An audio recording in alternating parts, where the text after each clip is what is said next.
and welcome to another episode of Finders Keepers, the podcast where we help you find the best keepers for your keeper and dynasty leagues.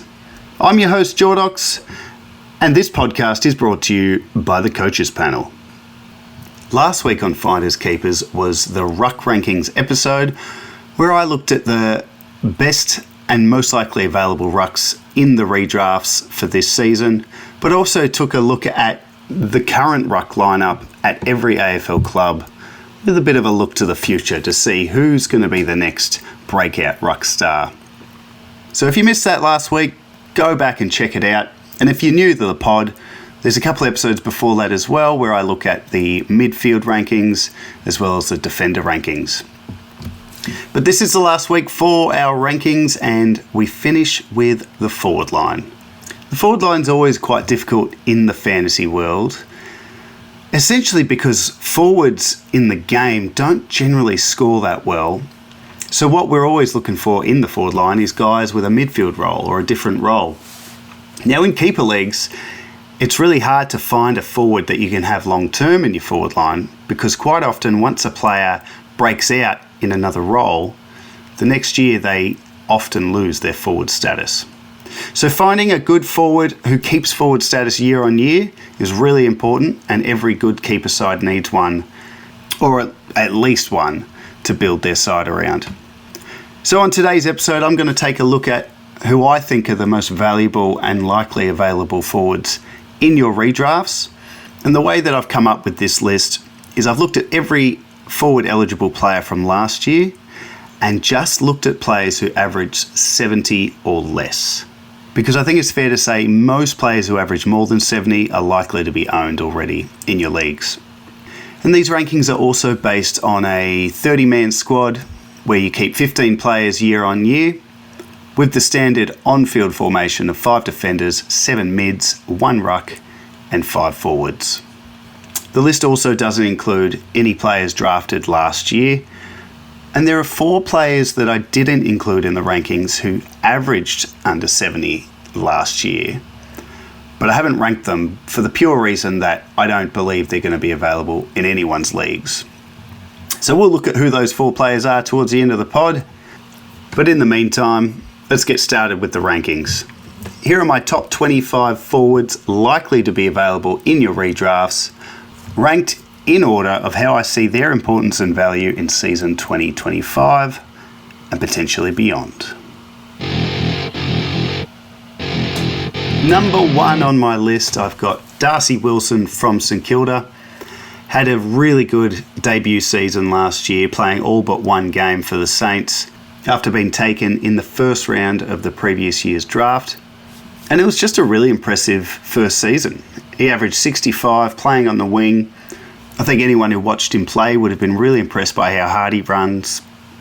And the beautiful thing is, at age 19, entering his second season, he's held onto that forward status for at least 1 more year.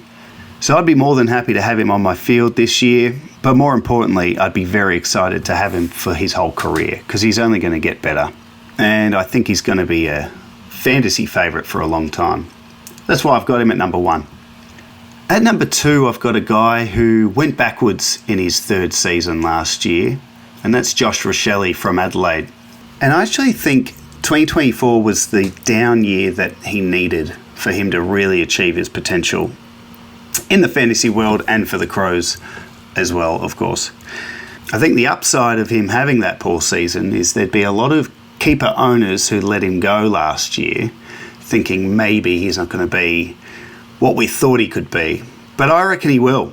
I think he steps up big time this year, and especially if the Crows improve, which many think they will, I think Rochelle is going to have a big year. Not necessarily playing heaps of midfield time, but definitely getting involved in linking the play up the ground, and of course kicking more goals this year as well. I'll be very happy with him on my field, and I think he's going to be a star long term. And he's actually one of those players that's really important in keeper leagues, in that he's probably unlikely to ever lose forward status. So he's a very handy asset for your side, and I think this is going to be the last time he'll be available. Number 3 is Elijah Hewitt from West Coast. He didn't play a single game last year due to injury after playing in 14 games in his debut season. And it was such a shame that he was injured last year, because he's at a club that's rebuilding and desperately trying to find the next wave of young midfielders, especially to help Harley Reid. But the good news is he is fit and firing and ready for season 2025, and we're going to see him in that West Coast midfield, hopefully scoring lots of points. He should be available in most leagues, but I wouldn't say he's a forgotten man, because there's a lot of hype around him in the salary cap formats, because he's a great price as a cash cow. And even though it's probably unlikely he keeps forward status beyond this year, and he's maybe someone I wouldn't quite have on the field just until I see how he scores, I think he's a really good pickup. Number 4 is another West Coast mid-forward. It's Jack Graham, who made the trek across from Richmond last year. He's only 26, Graham. Sometimes I feel like he's been around longer than he has. And he's always been a guy that I thought had a fantasy game in him, but never really hit any heights in his years at Richmond. Perhaps, though, at West Coast that'll change. It's looking very likely that he's going to be one of their main on-ballers, which is a role he never really had with any consistency at Richmond. So coming off an average of 65, 26 years old, like I said, I think he's going to be super handy in keeper leagues this year, and could well be one of the better scorers in the forward line. The only thing to keep in mind, though, is he is unlikely to be a forward next year if he does indeed get that role at West Coast. Number 5, I've got Luke Parker from North Melbourne, coming across to the Roos after a long and very successful career in Sydney. He's 32 years old, which is not generally the age of someone we target in keeper leagues, but I think his value this year is going to be huge. Coming into a very young North midfield, I reckon we're going to see him play a lot of pure midfield minutes, and of course we'll see him playing in that forward flank role as well. Now, because of his age and the fact that he may lose forward status next year, this could just be a one-year play for a side contending for the flag, but I think he's going to be one of the best scorers in the forward line. Number 6, I've got Riley Thilthorpe from Adelaide. Another guy whose season was cruelled by injury last year. 12 months ago, he was looking set to take the comp by storm, and then he had a knee injury that pretty much kept him out till the latter stages of the year. Now, he's a really interesting player in the fantasy conversation, Thilthorpe, because it was thought for the first few years that he would eventually evolve into being a ruckman and then take over from Riley O'Brien, but the way he's put on muscle and size while he was recovering from that knee injury last year, he came back at the end of last year really bulked up and with the body of a power forward, not so much someone who is going to move into the ruck line. I think he's set for a massive year. I could see him being one of those forwards that gets up the ground and gets involved in chains, and he's pretty agile for a big man, so I really think the sky's the limit for Thilthorpe, and an average around the 80s wouldn't actually surprise me this season. Number 7 is a guy who had a really poor 2024 in a fantasy sense after looking the goods beforehand. So that's Mitch Owens at St Kilda. I reckon there'd be a few that's written him off after last year, but I'm not prepared to. In fact, I've got him quite high on this list because I'm still quite bullish on what he can do. His 2023 season, which was only his second in the league, he averaged 74, but it wasn't so much the scoring, it was just the excitement watching him. He can play in a variety of positions, and he was playing in the ruck that year as well, which I don't think we're going to see that again. But he's an exciting player, and I really think he bounces back this year, and his average will start to improve year on year. Probably wouldn't have him on the field at this stage, but I'd be grabbing him early if he's available. Number 8 is Jack Lukosius at Port Adelaide. So he's just come across from Gold Coast. He's a really interesting player, Lukosius. He's been around for a few years now. And I think what's interesting about him is he can play a variety of roles, but that really determines how well he scores in fantasy. So he had a big year at the Suns a few years ago, playing in the back line as an interceptor. I think he averaged sort of mid-80s. But he's spent the last few years playing deep forward, and his scoring has suffered. So when it looked like he was heading home to South Australia and he had the choice between the Crows and the Power, it really felt like if he went to Adelaide, it would be to play off half-back in an intercepting role, making him very fantasy relevant. And if he went to Port Adelaide, he'd be a key forward, and therefore we could all probably put a line through him. I think that's changed in the off-season for a couple of reasons. One, I'm hearing that he's training up the ground as well as deep forward.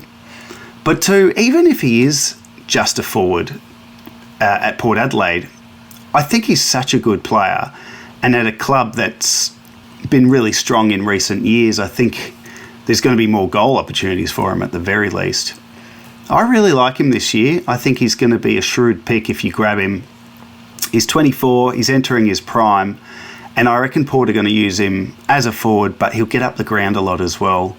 Don't be surprised to see that average go from 61 last year up north of 80, I reckon, this year. Number 9 is Dan Curtin at Adelaide. Had such an interesting debut season last year after being taken early in the draft. A lot of Crows fans wanted to see him play and play quickly. And the Crows were quite conservative. And when he did play, it was often as a sub or in positions we weren't expecting. And that's the interesting thing about Curtin is when he was a junior, he was a key back who could also play on ball. And this preseason, he's been training in the Crows forward line. So while I'm not really sure what his spot's going to be long term, I do know that he's having a cracking preseason and he's looking really, really solid physically. I know one of the Crows players said recently it's really hard to tackle him at training at the moment. So that's something you want to hear for a prospective player in your side. I wouldn't have him on the field at this stage. And if he is playing forward, you're going to have to expect some pretty up and down scoring. But I think we see him in round 1. And I also think now is a really good time to grab him and stash him because he's going to be a jet in the future. Number 10, I've got Jamara Ugle-Hagan from the Bulldogs. And look, at the moment, his immediate future in the game is a little bit up in the air due to some off-field issues. But he has recently rejoined training, so hopefully we see him soon because he's a great player to watch, and last year just started to show some signs of a good fantasy game. He kind of reminds me of Buddy Franklin, which is obviously quite high praise, but what I mean is he's a key forward, but he's so agile, gets up the ground. He's probably not on your field at this stage, and if he is, he's your last forward. But I really do see him becoming a great forward to have in keeper because he'll keep the forward status. And I think once he gets close to his prime, he's going to be 70, 75 average at least. And very exciting to watch as well. Number 11, I've got Zach Bailey from Brisbane. He's 25 now, averaged 69 last year. He's forever teased us, I reckon, in the fantasy world. It's always looked like he was about to go to the next level, but I reckon at the moment in that Brisbane lineup, he just is what he is, which is a very serviceable and handy forward to have. He can get his average back over 70 this year for sure, but I'm just not sure we're ever going to see him go to that next level. Handy player to have. I'd have him on my field comfortably because he does have big games from time to time. And maybe he's the sort of guy you could get and after he strings together maybe 3 or 4 really solid games, you could look at trading him. Number 12 is his teammate Cam Rayner, who's quite similar in that he's teased for a while. He has had injuries. He did miss that season a couple of years back with a knee. And we've just sort of been waiting for him to move into the midfield.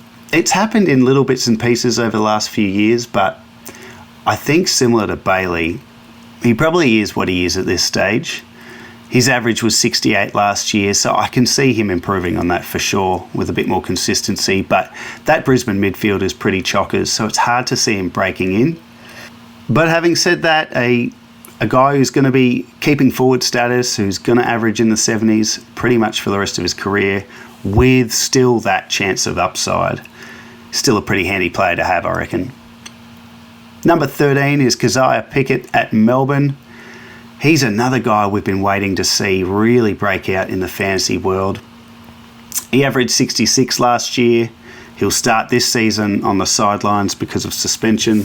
And I just think he would have been quite a frustrating own for the last few years, because his upside, and when he's firing, he's so exciting to watch. But then he'll have games where he just completely goes missing and his scores are dreadful. So, big year for Pickett. And I think at 23, and with what Melbourne need, I really do see this as an opportunity for him to step up, get a little bit more time on the inside in the midfield. Maybe sort of like what we saw with Isaac Rankin at the Crows last year. So I actually wouldn't be surprised if we saw a career year from Pickett. And at his best, he's got a great fantasy game. So I guess we'll wait and see, but certainly worth taking a punt on him if he's been left. He's still got more to give. Number 14, I've got Ben Hobbs from Essendon. He had a great 2023, playing in the midfield, scoring really well, but then went backwards last year, just sort of fell out of favour and lost his spot. But average 49, which is well below what he did the year before, and certainly well below what I'd expect him to ever really put up without sub games. It's going to be interesting to see what Essendon do with their midfield mix this year. They've got so many names running through there, but I do think Hobbs is a guy that could still get that spot, or at the very least have bits and pieces in the midfield playing off a half-forward flank. The injury to Darcy Parish possibly opens the door for Hobbs in the opening round, and if that does happen and he gets his opportunity and takes it with both hands, he could be in for another big year like we saw in 2023. So definitely worth grabbing him. Wouldn't have him on the field at this stage till we know what the role is, but at 21, we could still see Hobbs turn into a very good fantasy player. Number 15, I've got Neil Erasmus from Fremantle. After really being on the cusp of breaking out in the side and in the fantasy world in 2023, we saw him go backwards last year, and he barely got a look in that Freo side. He played a few games here and there, mostly as the sub, averaging 26, which obviously looks pretty bad on paper. But at 21, he's still got plenty of time to work his way into that side. He dominated the waffle last year, and I think from reports this pre-season, he's looking pretty strong again. So it'll just be, if he gets his chance, does he take it? And if he does, I think his fantasy scoring is going to be really good. He won't be a pure midfielder, so he'll keep that forward status for the next year at least. And I can see him averaging really well. But there's a long way to go before we see it happen. So I'd grab him, put him on your bench, because if he gets out there, he will score. Number 16 is Connor Stone at GWS. He's 22, he's been around for a few years now. Had a chance to move to Essendon, I believe, last year, but stayed. And it's, as this pre-season has rolled on, it's sounding like he was not promised, but told, if you stay, there's a spot for you on the back line. So I'm hearing that he could be playing off half-back, which, as we know, is a very fruitful position in the fantasy world. And as a pretty much unknown forward, you could snag him and get at least one great year out of him as a forward if he's off half-back. Number 17, his teammate Toby Bedford, also at the Giants. He had a pretty significant role change last year, going into the midfield and attending his fair share of centre bounces. So that obviously caught the fantasy world's interest. But he only averaged 58, and in the end, probably wasn't someone you wanted on your field. But this year, I think it could be different, because last year in the midfield, he was doing a bit of a tagging role, run with role, and it was his first season doing it. This year, I've heard that he may be released a little bit more to find the footy himself and not be so accountable. And with the fact that the Giants midfield is getting older, you've got Josh Kelly, Steve Coniglio, and even the injury to Tom Green, who's going to miss the first few rounds of the year at least, I reckon there's going to be some opportunities for a lot of those Giants players, and Bedford's in a great position because he already had the role last year. So if he can keep that role and just get more of a pill and do less accountable stuff, I don't know. I reckon his scoring could be pretty good this year. Worth the crack anyway.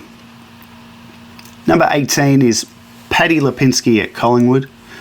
Really interesting guy, Lipinski. Has always struck me as a fantasy guy, but just at both clubs he's played for, the Dogs and now Collingwood, he's just never really had that role consistently to score that well. That could change this year though.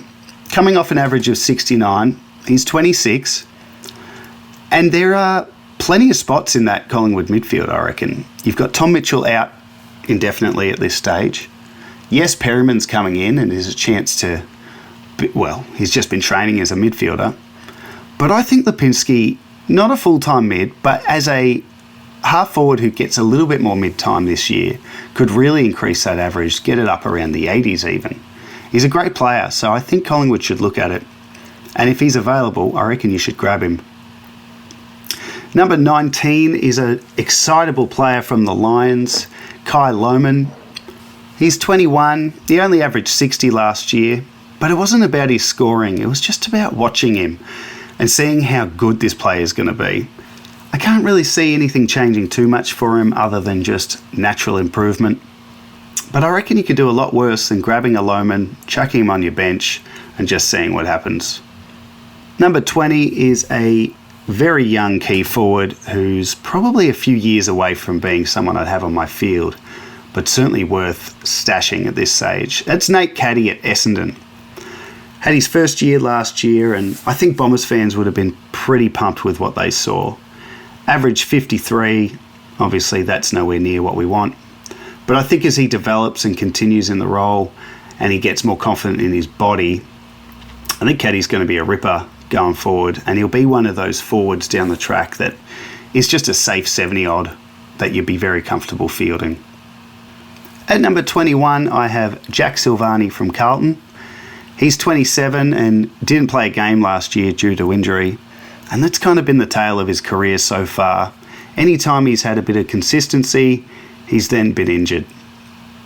So a potential role change could change his fortunes on field and in the fantasy world too.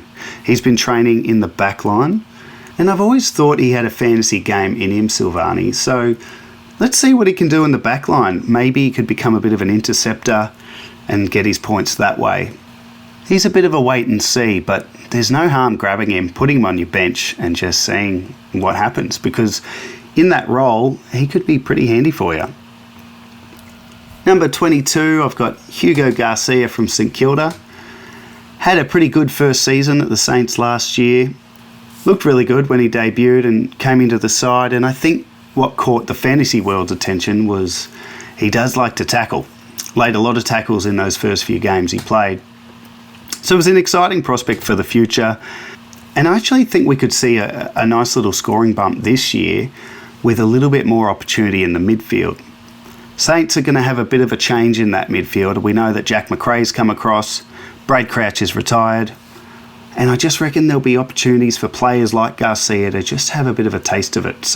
And he already did in his first year. He had a few games there where he had a fair bit of CBA action. So he's one to keep an eye on. That tackling game really appeals to me. So maybe grab him, put him on your bench, and just see if that role evolves. Number 23, Jacob Van Rooyen at Melbourne. 21-year-old key forward who's, I think, going to be a really good player down the track. And the only reason I'd advocate for grabbing him at this stage of his career is Melbourne are going to need support for Gawn in-game. And I don't think that means they play Campbell, who they brought across from St Kilda, but it just might mean they rely on Van Rooyen a little bit more. So if he's attending more ruck contests than he has been, and he continues to develop and, starts kicking more goals, I just think his scoring's going to go up and he could be a pretty handy player to have. Number 23 is one of the academy guys from Gold Coast, Jake Rogers. Came in last year, got a bit of a taste of what senior footy's going to be like, and didn't really shoot the lights out exactly, but I think we know what this guy can be down the track. He's got forward status. It's a pretty tough midfield to crack into at the moment at the Suns. But I just reckon keep an eye on Rodgers, because they will start to get more games into him. And in a few years, he's going to be a ripper. So if you can get him in a breakout year with forward status, that'd be really useful. Number 24 is another young son in Bailey Humphrey. 12 months ago, probably said similar things to what I just said about Jake Rodgers. He certainly didn't have the breakout that many would have been hoping, but it was only his second year, and it's going to be hard to get into that Gold Coast midfield, as I said. So I don't think it's someone to give up on, and I think if he's available, he's worth a stash, because I think down the track he could be a really good player that keeps forward status, plays that sort of half forward, bit of mid time, and I've heard him be compared to Dustin Martin in the type of player that he is. So clearly if he has half the career Dusty had, you'll be laughing. But I just think grab him, stash him away, and just see what he does in his third year. Number 25 is maybe a guy you hadn't thought of before, but I reckon you need to keep an eye on him. That's Samson Ryan at Richmond. So he's 24, he's been around a while now, has always played predominantly as a forward, key forward. But at his age, I just think he's about to enter his prime, and I just wonder what the plan is at Richmond for the next ruckman after Nankervis. Because at this stage, it is Ryan. He's 206 centimetres, and if we start to see him chop out in the ruck a bit more, maybe even start to develop and become the next ruckman at Richmond, it's a bit of a long shot, but if that happens, obviously his scoring will go up, and I think he'd be a pretty good player to have. So if you don't grab him, he could probably go undrafted.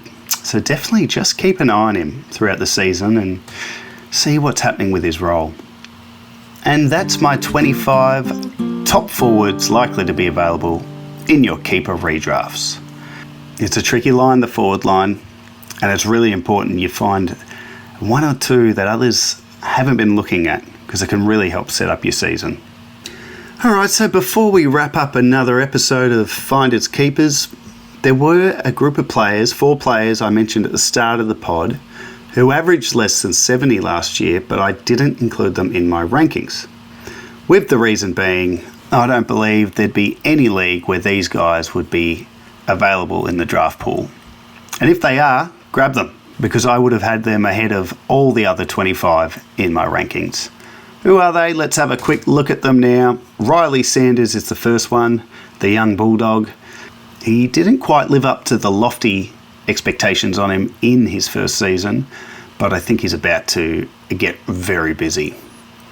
The next guy is Mateus Filippo, another high draft pick who probably 12 months ago wasn't on too many people's radars in the keeper world anyway, but a move into the midfield saw him explode, and we only got a very small glimpse of what he's going to be, and even now he's got that broken femur, I think it is. So he's going to be out for months, which is such a shame, but he's going to be an absolute gun. The other one is Caleb Daniel, who's found a new home at the Kangaroos in a very fantasy-friendly spot. The halfback line at North Melbourne has been very fruitful in recent years, and carrying that forward status, he's an absolute gem for the coaches that held him through what was a pretty disappointing 2024. And then the last one needs almost no introduction, but Bailey Smith arriving at Geelong. Didn't play a game last year, and he's coming off a ACL injury, but he's going to walk into that Geelong midfield, and I think he's going to dominate from the very start. And that brings us to the end of another episode of Finders Keepers, and in fact the end of ranking season here at Finders Keepers. So I hope you've enjoyed all the episodes so far. You can go back and check them out if you've missed any of the positions. And if you're liking the pod, please like and subscribe wherever you're listening. And you can follow Finders Keepers on X at FindKeepAFL. And please leave any feedback or thoughts on the show that you've got, because the more I hear from listeners, the more I can build this podcast into being exactly what you want it to be. Next week, we're going to start to have some conversations around the different strategies involved in playing in keeper leagues, and some of the things that you need to be thinking about as you embark on season 2025. So that episode will be out next Monday, and in the meantime, I'm Jordox, this has been Finders Keepers, and until next time, keep on keeping on.